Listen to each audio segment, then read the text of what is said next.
TV yang berbahagia dan dirahmati Allah Subhanahu wa taala.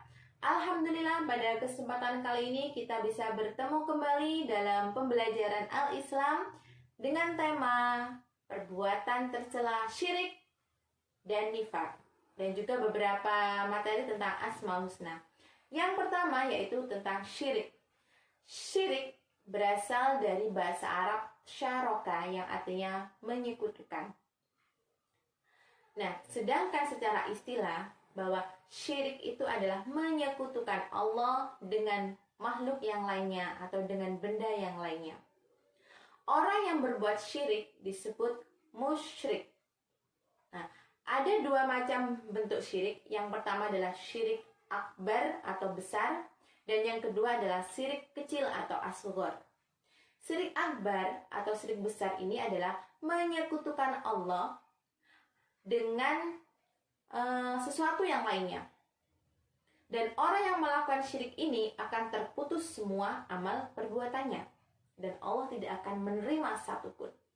Contohnya, orang yang menyembah berhala, orang yang menyembah patung, orang yang menyembah pohon besar, dan orang yang pergi ke tempat keramat yang dianggap keramat untuk meminta-minta, meminta kaya, meminta uang, meminta barokah, dan minta kesuksesan.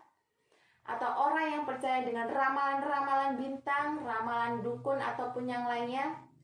Dan orang yang meminta-minta di kuburan dan sebagainya. Nah, kenapa ini disebut dengan perbuatan syirik? Karena dia telah menganggap bahwa orang-orang ataupun benda-benda tersebut mempunyai kemampuan yang sama dengan yang dimiliki oleh Allah Subhanahu wa taala. Dengan demikian orang tersebut sudah menyamakan atau mempersekutukan Allah dengan benda ataupun orang-orang tersebut. Nah, sedangkan yang kedua adalah syirik kecil atau syirik asghar, yaitu menyekutukan Allah Subhanahu wa taala dalam tujuan beribadah. Contohnya adalah riya. Apa itu riya? Riya itu adalah kita beribadah, kita berbuat baik bukan semata-mata karena Allah, tapi karena ada niat ingin dipuji oleh orang lain. Misalkan ketika kita mau sholat, ada yang melihat kita sholatnya tekun, bagus, khusyuk. Nah, ketika tidak ada orang, nah kita main-main ataupun kita seenaknya saja. Nah, itu termasuk contoh riya ataupun syirik kecil. Nah, contoh yang lain, kita mau bersedekah, berbuat baik.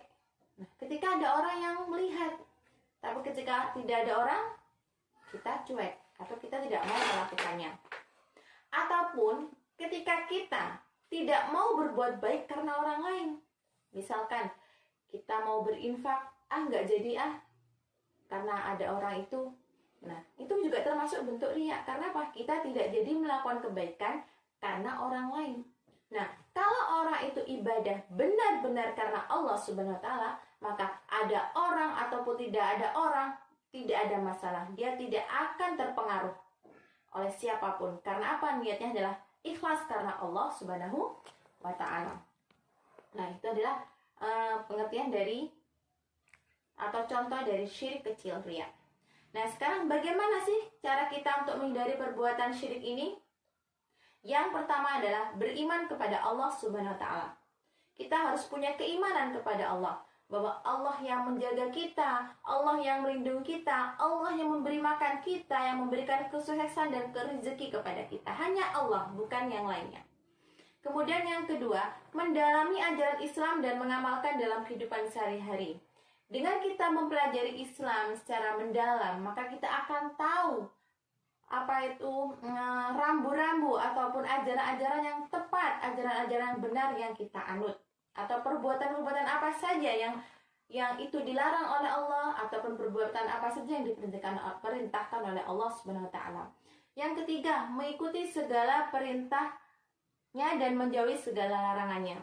Dengan kita mengetahui atau dengan menjalankan perintah dan menjauhi larangannya, maka Allah akan senantiasa melindungi dan menjaga diri kita. menjaga sholat 5 waktu.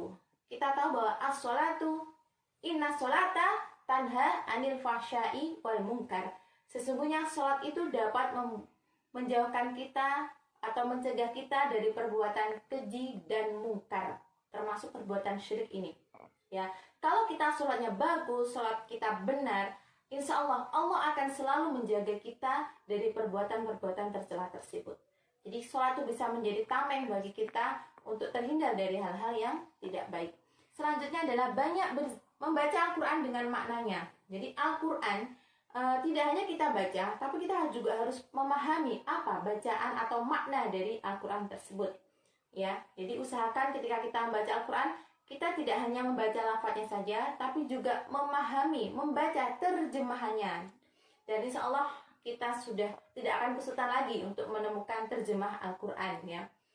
Kemudian banyak berzikir. Ingat, zikir itu artinya ingat kepada Allah. Kalau kita selalu ingat kepada Allah, baik dalam keadaan duduk, berdiri, berbaring, dalam keadaan apapun, kita usahakan ingat kepada Allah, maka kita akan terhindar dari perbuatan-perbuatan yang tercela. Menyadari bahwa perbuatan syirik tidak akan diampuni Allah, dan orang yang berbuat syirik itu tidak akan diampuni Allah dosanya selama orang tersebut bertobat sebelum ajalnya datang, ajalnya tiba. Nah, kemudian tidak berteman atau bergaul kepada orang yang berbuat syirik. Ya, kalau kita mencari teman, mencari komunitas, carilah orang-orang yang bisa mengingatkan kita, atau bisa mengajak kita, atau bisa membuat kita itu terhindar dari perbuatan syirik ini. Kalaupun seandainya kita bergaul, berteman dengan orang yang berbuat syirik, maka tugas kita adalah untuk mengingatkan dan mencegah dan menasehatinya. Kemudian yang terakhir yaitu cara menghindari perbuatan syirik adalah selalu berpikir rasional dan logika. Ya, jadi kalau orang itu punya akal yang sehat, dia tidak akan mungkin meminta-minta pada patung. Dia tidak akan mungkin percaya kepada ramalan-ramalan bintang, dan dia tidak akan mungkin minta kepada benda-benda yang sudah mati. Ya. Kemudian selanjutnya adalah akibat perbuatan syirik. Yang pertama adalah bisa merusak keimanan, menghapus kebaikan, neraka menjadi tempat kekalnya, diharamkan baginya ke surga, dan tidak memiliki ketenangan hidup. Itu tadi beberapa penjelasan tentang syirik. Nah, selanjutnya tentang nifak. Apa itu nifak? Nifak ini berasal dari kata nafako yang artinya berpura-pura.